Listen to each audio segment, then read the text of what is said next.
Hello everyone, how are you? I hope all you are doing great.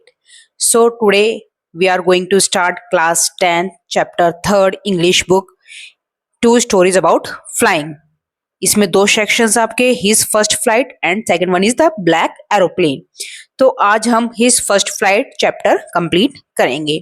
ये एक story है जो कि यंग सीगल के बारे में है, जो कि पहाड़ियों पे रहता था।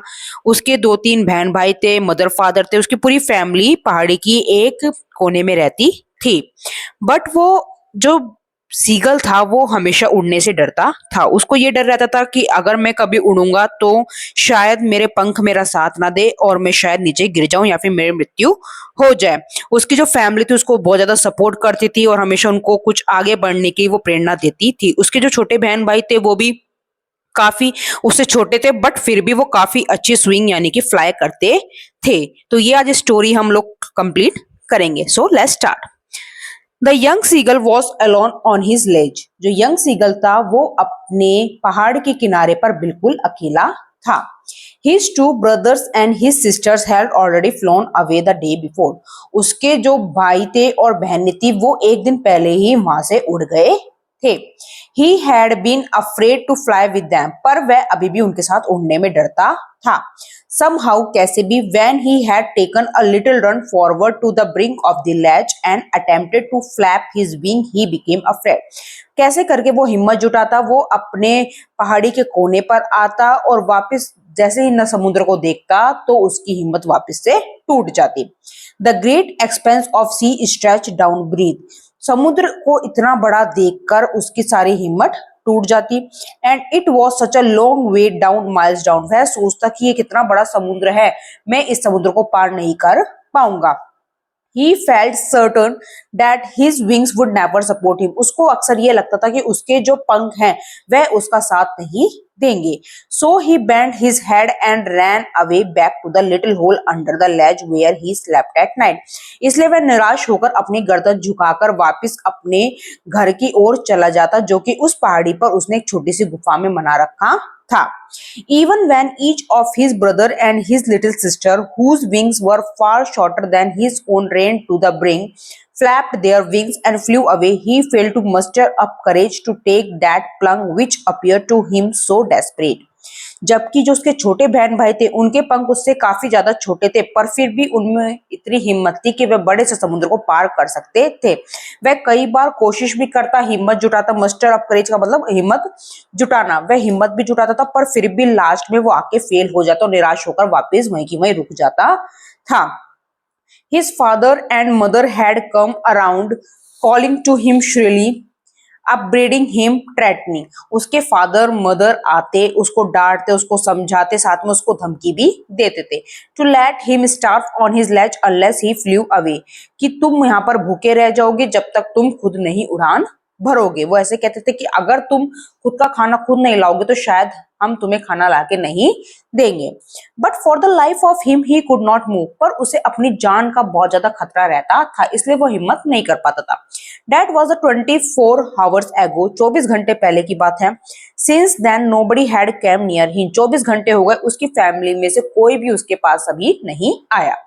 The day before, all day long, he had watched his parents flying about with his brothers and sisters. वह अपने पेरेंट्स को अपने बहन भाइयों के साथ उड़ता हुआ देख रहा था। Perfecting them in the art of flight, जो माता पिता उनके बहन भाइयों को फ्लाइंग यानी कि उड़ान भरने की नई नई तकनीक समझा रहे थे।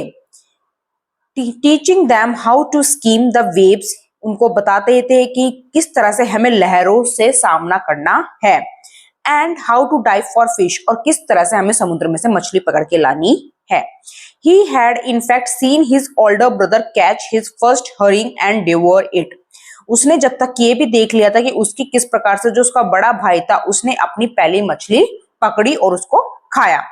स्टैंडिंग ऑन ए रॉक, पत्थर पे खड़ा खड़ा यानी कि पहाड़ पे खड़ा खड़ा वह ये सब देख रहा था। While his parents circle around raising a proud cackle, जबकि उसके पेरेंट्स अब उनके जो बहन भाई थे जब वो ये काम कर रहे थे यानी कि समुद्र में किस प्रकार से मछलियां पकड़ते हैं, किस प्रकार से तैरते हैं, तो उसके जो पेरेंट्स थे वो उसके बहन भाई के चारों तरफ राउंड कर करके घूम रहे थे और प्राउड कैकल यानी कि अपनी जो बर्ड की लैंग्वेज होती है उसमें प्राउड करके उनको आवाज या फिर शाबाशी देते थे। And all the morning the whole family had walked about on the big plateau midway down the opposite cliff, taunting him with his cadence. और तभी सुबह उसकी पूरी फैमिली एक बिग प्लेट्यू यानी कि सामने की एक पहाड़ी पर जाकर रुक जाते हैं और सब उसको चिल्लाते हैं कि तुम कितने कायर हो कि तुम ये सब नहीं कर पाए, देखो हम छोटे होके भी हमने ये कर दिखाया। The sun was now ascending the sky, sun क्या हो रहा था, धीरे धीरे झुक रहा था। Blazing on his face the south, जो सन की रोशनी आ रही थी काफी ज्यादा साउथ की तरफ पड़ रही थी। He felt the heat because he had not eaten since the previous nightfall, उसको काफी ज्यादा गर्मी लग रही थी क्योंकि सूर्य क्या हो रहा था, अब सूर्य उदय होने का समय हो गया था, बढ़ रहा था सूर्य का ताप बढ़ रहा था, जिसके कारण उसको काफी ज्यादा गर्मी लग रही थी और उसने पिछले एक दिन से कुछ भी नहीं खाया था, तो इसको काफी ज्यादा कमजोरी भी हो गई थी। He stepped slowly out of the brink of the ledge, तभी वो हिम्मत करता है थोड़ी थोड़ी और अपने जो पहाड़ी में उसने जो घर बनाया हुआ था उसमें बाहर निकलता है। And standing on one leg with other leg hidden under his wing, और एक पैर पे खड़ा हो जाता, दूसरा पैर वो अपने पंखों के नीचे छुपा लेता है। He closed one eye, तब वह अपनी एक आंख बंद करता है, then the other, उसके बाद दूसरी आंख बंद करता है। And pretended to be falling asleep, और सोने का नाटक करता है। Still they took no notice of him, फिर भी उसके पेरेंट्स, उसकी फैमिली उसे नोटिस नहीं करती है। He saw his two brothers and sisters lying on the plateau dozing with their heads sunk into their neck, वह देख रहा था कि उसके जो बहन भाई हैं वो प्लेटू यानी कि बड़े से पठार पे क्या कर रहे हैं, लेटे हुए हैं, जो कि अपनी गर्दन से क्या कर रहे हैं, बड़ी बड़ी मछलियां पकड़ के ला रहे हैं। His father was pinning the feathers on his white back, उसके जो फादर हैं वो अपने पंखों को तैयार कर रहे थे। Only his mother was looking at him, केवल उसकी माता उसकी तरफ देख रही थी। She was standing on a little high hump on the plateau, वो थोड़ी पठार पे ऊंचे साइड पे थी। Her white breast thrust forward. Now and again she tore at a piece of fish that lay at her feet and then scraped each side of her beak on the rock. उसके mummy के पास एक मछली थी जो मछली का टुकड़ा तोड़ती है और उसको अपने पैरों से कुचलती है। The site of the food मैडेंड him, वो जो खाने का दृश्य था मछली देख के वो पागल हो जाता है। मैडेंड यानी कि पागल हो जाना। How he love to tear food and dad scraping his beak now and again to whet it, वो देख रहा था कि मम्मी किस प्रकार से खाना को फाड़ रही है, यानी कि वह भी खाना चाहता था, उसका खाना देख के मन ललचाने लगा। गा गा गा he cried begging her to bring him some food, अपनी मदर से वो मतलब बर्ड की लैंग्वेज में बोलता है गा गा गा, वह रोता है कि कृपया मुझे थोड़ा खाना लाकर दो। Gaw call a sea stream back, वह उत्तर देती हैं diversely, but he kept calling patently, पर फिर भी वह रोता रहता है। And after a minute or so he uttered a joyful scream. His mother had picked up a piece of the fish and was flying across to him with it. जब वह बच्चा रो रहा था तो माता क्या करती है, अपने पैरों में एक फिश का टुकड़ा फंसा कर लाती है और सीगल की तरफ आती है। He leaned out eagerly, वह खुशी के मारे उछलता है। Tapping the rock with his feet, और पत्थर पर अपने पैर मारता है। Trying to get nearer to her as she flew across, जो कि अपनी मम्मी के पास जाना चाहता था क्योंकि उसकी मदर के पास क्या था, फिश का टुकड़ा था। But when she was just opposite to him, पर जैसे ही वो उसके सामने आई, she halted her wings motionless, the piece of fish in her beak almost within reach of his beak. पर जैसे ही वो उसके सामने आती है वो एकदम से अपना जो विंग है उसको टर्न कर लेती है और वो वहां से मुड़ जाती है और उस सीगल के मुंह में फिश का टुकड़ा आते आते बच जाता है। He waited a moment in surprise, wondering why she did not come nearer. तब वह जो सीगल था वो आश्चर्य रह जाता है कि मेरी मम्मी जब मेरे पास इतने आई थी तो उन्होंने मेरे को फिश का टुकड़ा क्यों नहीं दिया। Maddened by hunger, जो कि गुस्से में, भूख के कारण गुस्सा उसको आ जाता है। He divided at the fish with a loud scream. He fell outward and downward into space. उसको गुस्सा इतना ज्यादा आ जाता है कि वह चिल्लाता है और अंदर बाहर जाता है। Then a monstrous terror seized him and his heart stood still.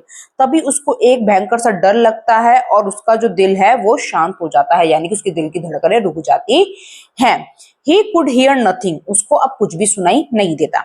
But it only lasted a minute. पर ये कुछ समय पहले, the next moment he felt his wings spread outwards, उसके जो पंख हैं अब थोड़े ऊपर की तरफ खुलने लगे थे। The wind rush against his breast feathers then under his stomach and against his wings, यानी कि उसने गुस्से गुस्से में एक बड़ी छलांग लगाई और अब जो उसके पंख थे वो समुद्र के ऊपर छा रहे थे। उसकी जो हवा थी तेज, समुद्र में जो तेज हवा चल रही थी वो उसके फेदर को चीरती हुई जा रही थी। He could feel the tips of his wings cutting through the air. वह महसूस कर सकता था कि सामने से हवा आ रही है और उसको चीरते हुए उसके पंख उस पे जा रहे हैं। He was not falling headlong now. अब उसको कोई डर नहीं लग रहा था। He was soaring gradually downward and outward. धीरे धीरे वह चिल्लाता है। He was no longer afraid. अब वह नहीं डर रहा। He just felt a bit dizzy. थोड़ा घबराया हुआ तो था। Then he flapped his wing once and he soared upward. फिर एक बार उसने अपने जो पंख थे उनको उड़ान भरी और गाता है, गा गा गा गा गा गाओ कॉल अह। His mother swooped past him. उसकी मदर उसके पीछे पीछे जाती है। Her wings making a loud noise. उसकी भी जो विंग्स थे वो भी तेज आवाज करते हैं। विंग्स यानी कि पंख। He answered her with another scream. तभी वह अपनी माता से बोलता है। Then his father flew over him screaming. तभी उसके पिताजी भी उसमें शामिल हो जाते हैं। He saw his two brother and sister flying around him, curveting and banking and soaring and diving. तभी वह देखता है कि उसके पूरी फैमिली उसके पीछे क्या करती है, समुद्र की लहरों को पार करती हुई उसके साथ घूमती है। Then he completely forgot that he had not always been able to fly. उस समय वह पूरी तरह से भूल गया था कि एक समय ऐसा भी था कि वह बिल्कुल भी उड़ नहीं सकता था। And commanded himself to dive and soar and curve shrinking slowly. और अपने आप को आदेश देता है कि अब मैं पूरी तरह से क्या करूंगा, डाइव करूंगा, यानी कि समुद्र में डुबकी लगाऊंगा और मछली पकड़कर लाऊंगा।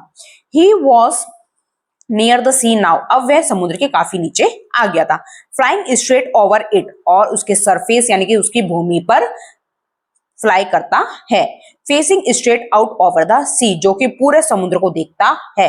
ही saw a vast green sea beneath him, तभी उसको मतलब हरा भरा पूरा समुद्र दिखता है।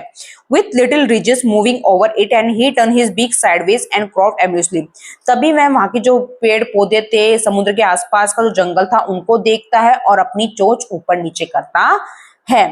His parents and his brothers and sister had landed on his green forest ahead of him.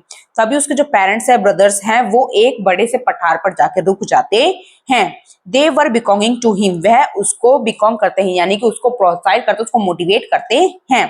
He dropped his leg to stand on the green sea. तभी वह उस ग्रीन सी यानी कि जहां पर उसकी फैमिली रुकी हुई थी वहां पर जाके रुक जाता है। His legs sank into it. He screamed with fright and attempt to rise again, flapping his wings. तभी वो समुद्र में उसके पैर नीचे जाते हैं, उसको थोड़ा डर लगता है और वो एक चिल्लाता है और वापस से अपनी उड़ान ऊंची भरता है। But he was tired and weak with hunger, पर इस समय वह काफी ज्यादा थका हुआ और भूखा भी था। ही कुड नॉट राइज, पर वह उसको उतनी कमजोरी थी कि उसके पंख जल्दी से ऊपर नहीं आ सके। एग्जॉस्टेड, थक गया वह। By the strange exercise, his feet sank into green sea and then his belly touched it and he sank no farther. तभी उसके पैर नीचे जाते हैं समुद्र के, उसकी अब बैली यानी कि उसके पेट तक पानी आ जाता है। He was floating on it, वह उसके ऊपर तैरता है। And around him his family was screaming, और उसके चारों तरफ उसकी फैमिली उसको आवाज लगाती है। Praising him, उसको शाबाशी देती है। And thanks were offering him scrap of dog fish, तभी उसकी फैमिली आके उसको एक डॉग फिश देती है, यानी कि एक फिश की प्रकार है जो कि एक बड़ी मछली होती है, उसको आके ऑफर करती है। He made his first flight, इस प्रकार से उसने अपनी पहली उड़ान भरी। तो ये एक सीगल के बारे में थी कि किस प्रकार से उसकी हिम्मत ने, जो वो डर रहा था उसका सामना करके उसने सबसे पहले अपनी फर्स्ट फ्लाइट भरी। Okay, thank you. अगर आपको चैप्टर समझ में आया हो या फिर इसमें कोई डाउट हो तो प्लीज कमेंट करके जरूर बताएं। Okay, thank you.